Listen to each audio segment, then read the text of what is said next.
Welcome to the Inspired Impact Podcast, where dedicated female professionals share how they inspire impact every day. Authentic stories, passionate commitment, lives transformed. I'm your host, Judy Carlson. Welcome to today's episode of the Inspired Impact Podcast. I'm excited to introduce you to today's guest. She is making an indelible impression on Colorado history as the executive producer of the Great Colorado Women film series. Betty Heid, welcome to the podcast. Thank you, Judy. I'm really happy to be here with you.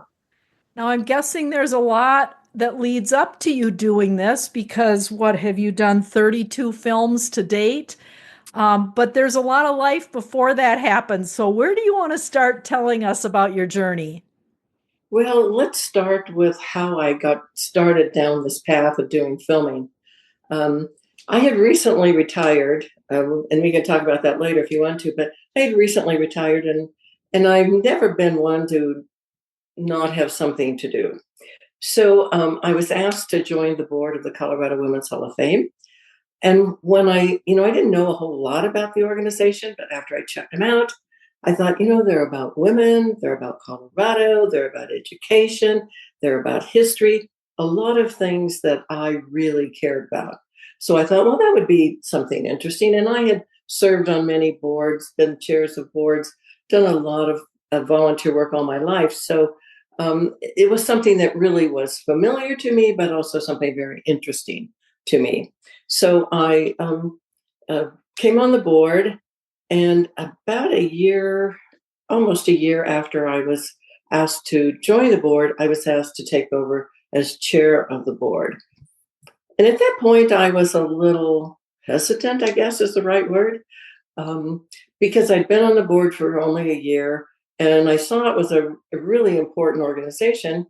But the current chair was leaving for personal reasons. And so everybody thought I was the right person. And I guess as it turns out, I was. but anyway, so as chair of the board, and I got to know more about the programs and the events that the board was putting on and sharing around the state. As I traveled around the state talking about the Hall of Fame, I realized people didn't know about the women. They didn't know their stories. They didn't know their history. They didn't know the impact and the influence that they'd had on our state. And I thought, there's got to be a way to get that word out there better. Many people were encouraging me to write a book. And I'm a book lover. I read a lot of books. But I thought, probably maybe a few hundred. If I wrote a book, maybe a few hundred copies. But not a whole lot more. Anyway, that was my thinking at the time. And so I thought, I'm just going to produce films. Wow. And actually, that's the way the thought came to me. Really? I'm going to tell their story in film. And of course, film and, all of that media is just what we all use today. So, but I had no idea on how to produce a film. I'd been filmed on TV and done a few of that little kind of stuff, but I had never been responsible for producing a film. So I thought, oh my gosh, now I've opened my mouth, I have to come through. And so I did a lot of research. Part of my history was I've done a lot of business organization, business development. So as I was thinking about this, I thought, this is like any other job. I can figure out how to do this job. So I did a lot of research. I went out, talked to a number of people that were in the industry. What does it take to produce a film? How do you go about it? And when I finally had a pretty good sense of what it would take for me to produce a film, then I issued an RFP, a request for proposal, for film companies to submit a proposal to me, so that way I could find the best film company and get started producing films. And so luckily, I'm going to back up just a hair. One of the speeches that I was giving about the Hall of Fame at the University of Denver for the Women's Foundation of Colorado, there was a gentleman there filming. Oh. And I thought, oh, he's somebody I can talk to and find out. So anyway, I spent a lot of time with this gentleman, and he taught me a lot about the filming process and what I needed to do. But anyways, it turns out after I issued the request for proposal, he did submit a proposal, and I'm very lucky that he came out the best. He had the most experience. He gave me the best price. He had all of his equipment. He had actually produced films that had been shown on TV before, so he had that experience. So I was real pleased to have him as my film producer, my editor. And so anyway, that's how we got started. So then I had to raise some money because, well, I do all of this as a volunteer because it's my gift to women. It's my gift to the Hall of Fame. It's my gift to Colorado. I do have to pay the film crew. So for every film that I produce, I do have to raise money. So we had to raise some money, and we did, and then we got started. And the first two films we worked on, one was on Dana Crawford, and many people may know about Dana Crawford because of Larimer Square and her passion about restoring old buildings, not just tearing old buildings down, but repurposing them. And so we did a story on her, and then we did a story on Marion Downs, who when she was in her probably early 30s, went back to college. Her children were now old enough. She wanted to go back to college. She went back to college, and this was, goodness, I think in 1940s, somewhere in there.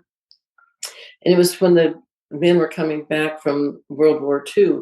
And so there were these lines of men at DU, happened to be the University of Denver, in line. And the shortest line was for audiology. And so she got in the line for audiology and ended up going to school about that.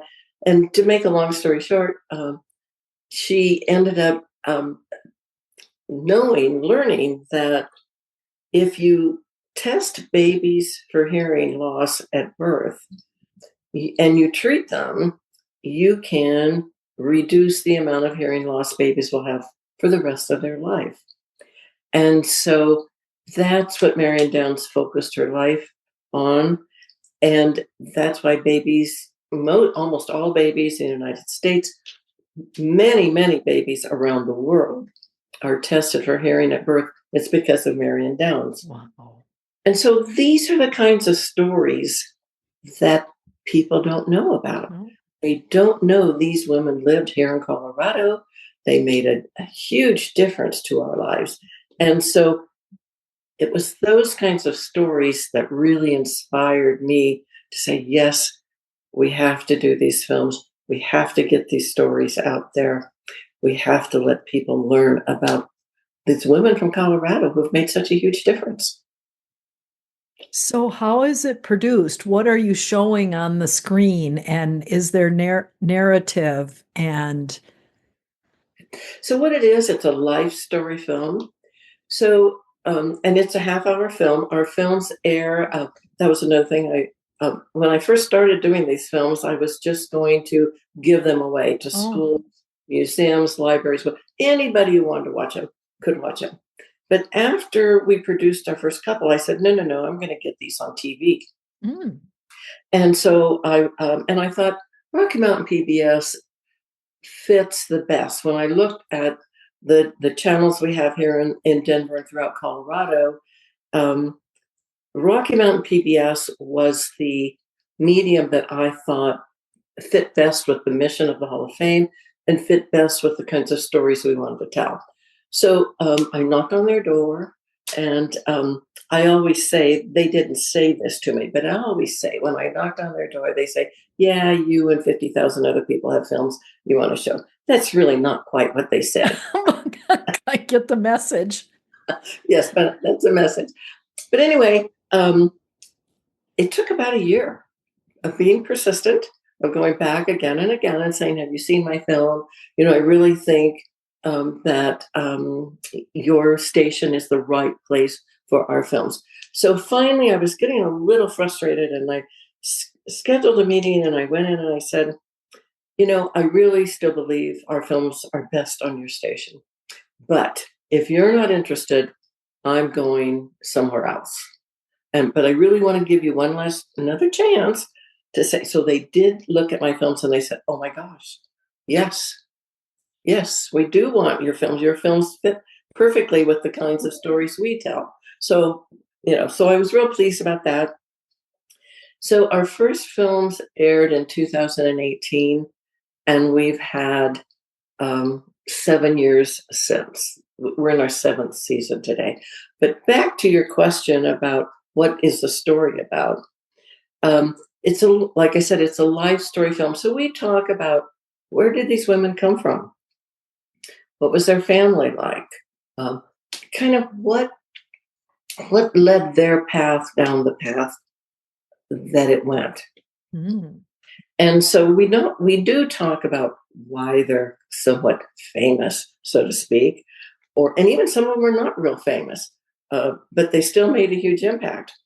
But so we tell that whole life story about where they came from, where they started. We talk about their family life, where they went to school, and on and on and on up to where they are today, or if they've already passed. And we do films on women who have passed. We think the Hall of Fame, Colorado Women's Hall of Fame, is the only organization that honors women who have passed. Oh. And so we do films on women who have passed also. But anyway, it's a life story film talking about their impact. Most people don't set out to say, I'm going to go conquer whatever or do whatever. What happens to most women, and I think it's a little different for men, but for women, they see something. A door opens, an opportunity comes knocking, or they see a need, or they see a hole somewhere that needs to be filled, something that needs to be taken care of. And so women then jump right in and do what needs to be done. But I think most women don't, set out to do that. Right. A lot of it happens through a circumstance that may come into their lives, and then that becomes their passion, and they make a big difference because of that. That is correct. Yes. Wow. So you made the first 2, you got onto the Rocky Mountain PBS, and how have you grown the program, the women, the films since the first 2? So the women that we highlight in these films are women who have been inducted into the Colorado Women's Hall of Fame. Okay. Now, I know there's lots of other outstanding women out there, but what I'm focused on are the women who have been inducted into the Colorado Women's Hall of Fame. And as of right now, it's a little over 200 women. Wow. And but it's not so much when you think about how many millions of women have lived in Colorado, have impacted Colorado all these years from our very beginning days. It's been a lot of women, millions. Right. And so we've inducted 200 women, a little over 200 women to date. And those are the women whose stories I tell. I was laughing more because you've produced 32 films, so you've only got, 168 to go. Yes, it's more than lifetime work, and let me tell you that. And we keep, the Hall of Fame inducts more women every 2 years, and so it never. I can't seem to catch up with the number, but we're working on it. So is it you or a committee that decides of the 170 left, which ones you're going to do that year or the next year? It's a real simple reason how it gets selected. As I told you earlier, I have to pay the film crew. and it's the women whose films I can raise money for. That's whose films get done. Oh. And how do you know which ones you can raise money for? Well, it's kind of interesting. Sometimes, if the women are still alive, they express interest, and we talk through it, and we talk about maybe how I can go out and raise the money for them. Yeah. Because I do most of that. Also, I raise the money for these films. Wow. And if the woman has passed, I look at what their history was, and I go out and talk to people who might have some interest or who cared about that woman. Yeah. And so I raise money all over the place. I always say it's the hardest part of producing films. Now that I've gotten into it and know how to produce a film, Right. raising the money is really often the hardest part. But we all say that when you're having to raise money to do any kind of event, raising money is the hardest part. Right. So do you have a coalition of people who want to see you continue producing them more and more and are there with funding? Or is it all individual from each of the different women's films? I have a couple women who have been very supportive in the last few years and have been supporting a film for the last several years. So a couple women have been doing that, but the rest are all I go out and talk to people and raise money and through whatever means I can, um, I raise the money. But I have to say, I'm going to say, the price to produce a film, a television show, is quite expensive if Mm, you're just on the open market. Because I donate my time, um, and my film crew gives me a really, really, really great rate. We do it at a much less expensive than it would be if we were on, just out producing a film. So it's not horribly expensive, but it still is expensive. And for many of the women in the Hall of Fame who don't come from money, mm, they don't have a way of doing it. Some women, a few women have funded their own.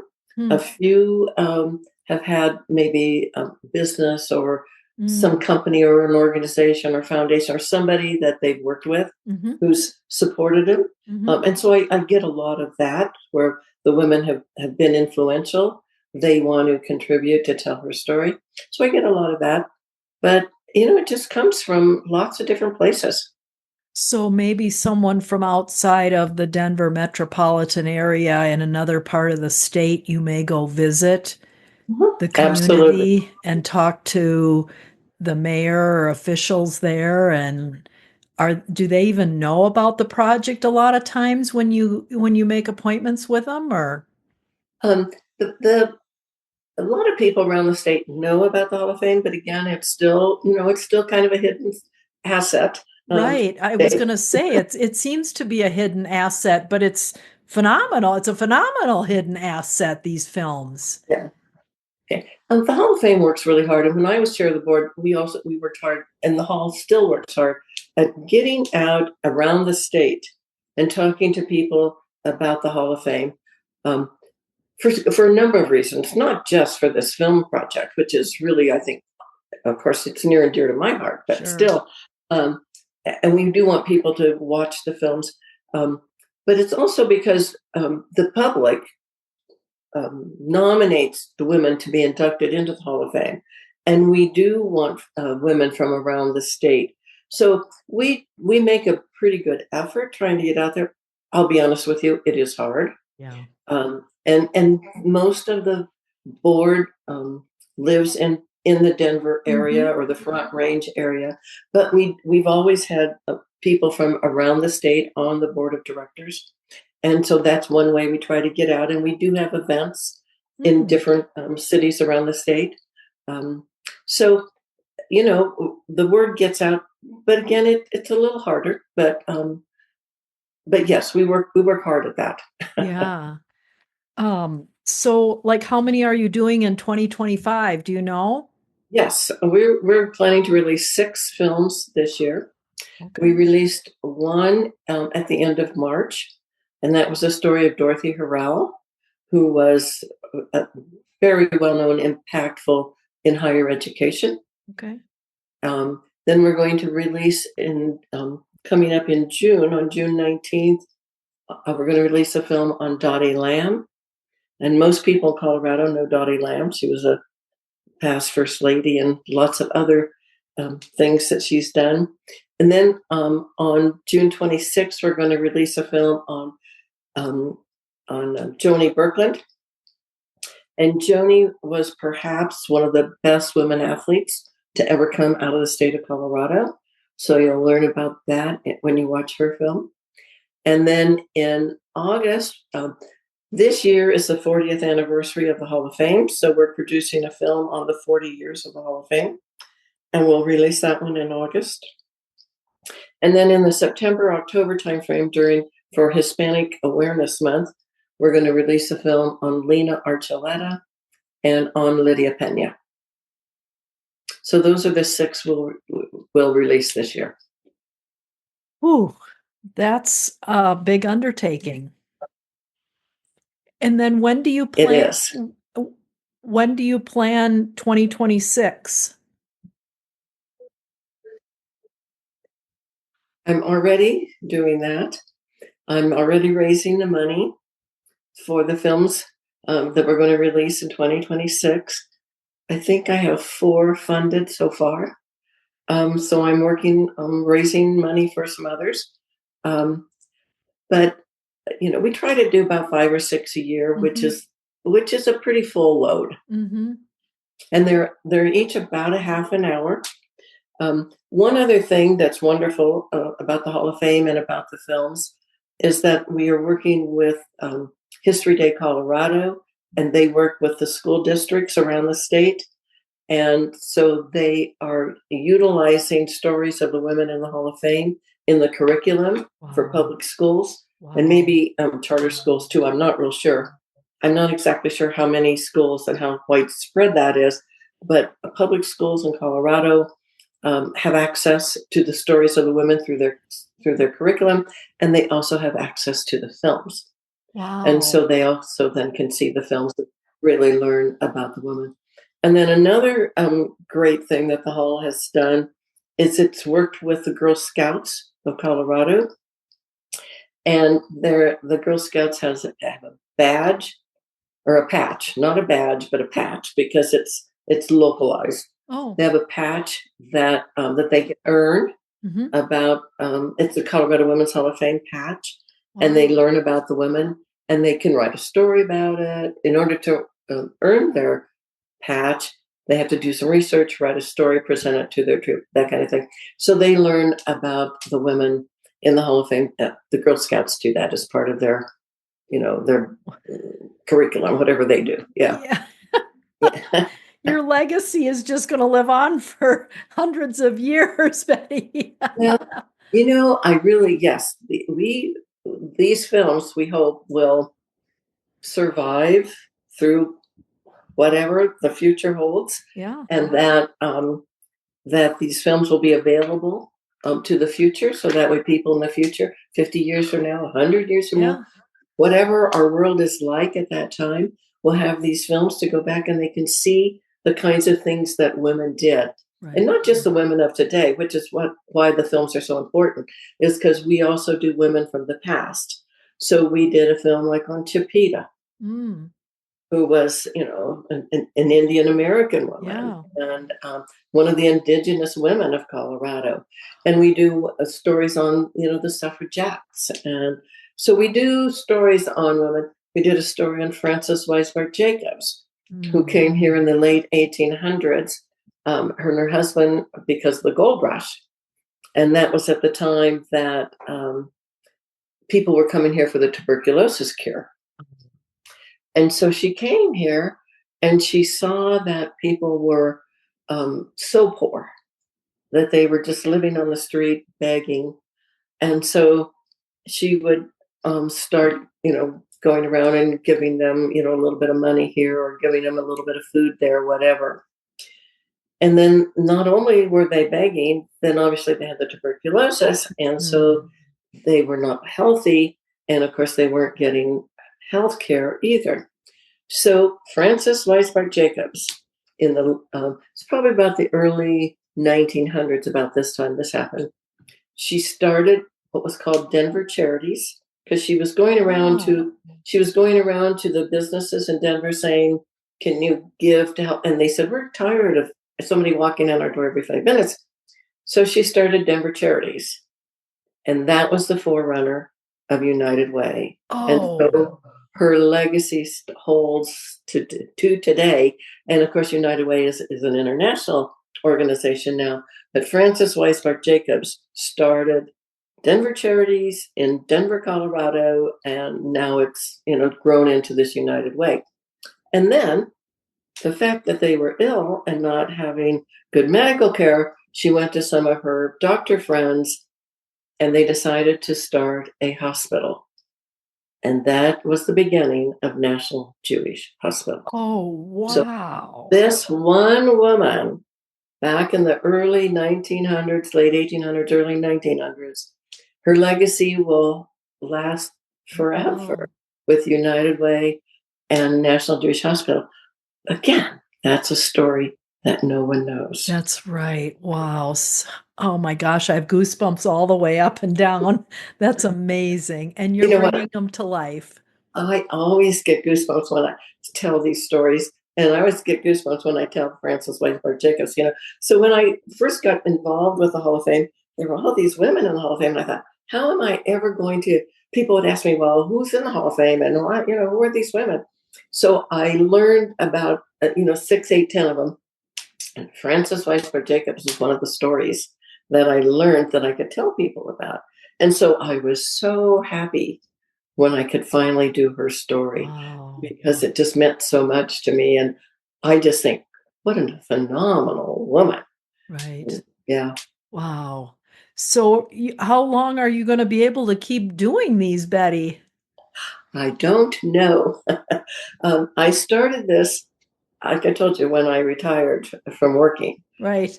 And I owned a couple of businesses and I retired. And so I've been doing them now I started in 2014, had the idea in 2014. So I'm now at 11 years into this. And of course, it took a couple of years before we could even produce one film. It took a couple of years to do the first couple. So we were fairly slow getting started. And then, of course, then we had COVID. Oh, right. And that threw a monkey wrench in the works.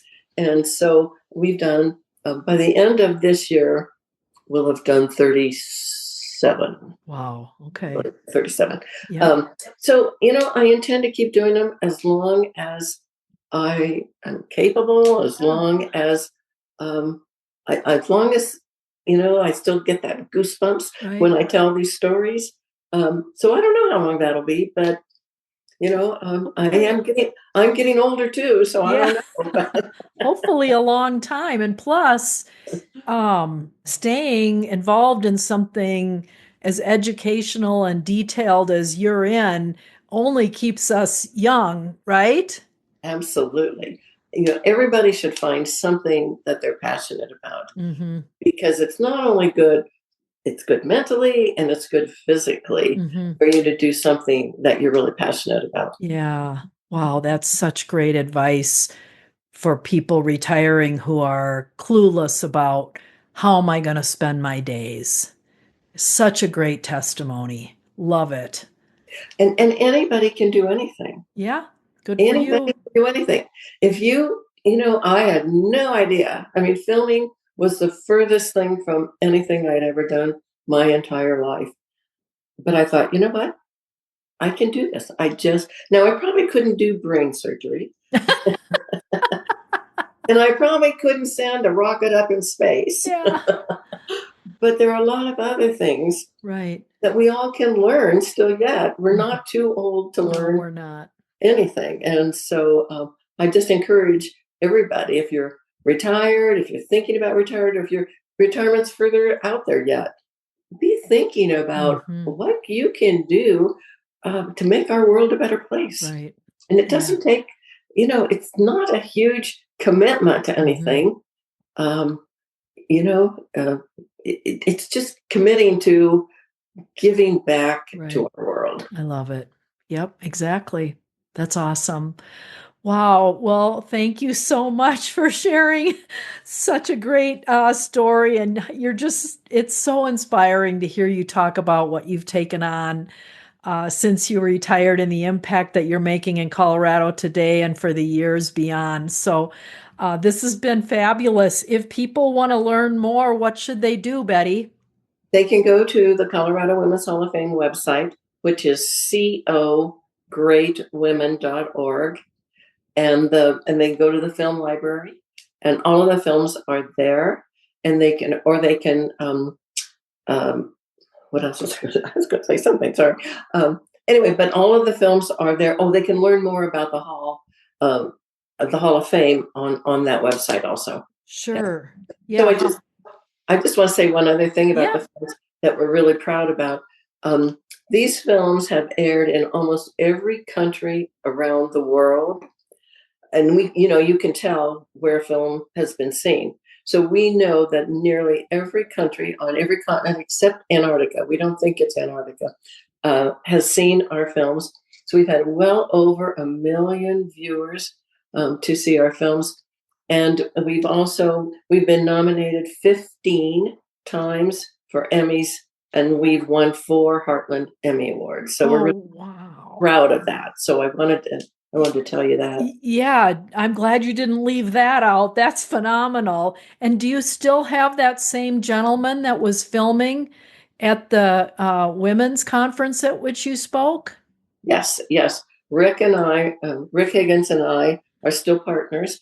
I told him a few years ago, I said, Rick, when I talked to you to start with, and we signed that contract, I told you this was not going to be 1 year and done. This was going to be a long-term thing. And I said, are you in for the long haul? And he said he was.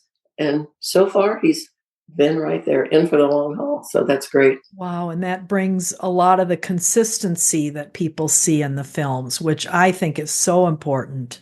Yes. That's great. Whew. Wow. Wow. I could just go on forever talking more about this, but thank you so much for spending some time with us this afternoon. I'm so excited to get the word out, get it published, and look forward to our listeners learning more. Thank you so much. I've enjoyed it. Thanks so much for joining us for the Inspired Impact podcast. To listen to past episodes, please visit theinspiredimpactpodcast.com.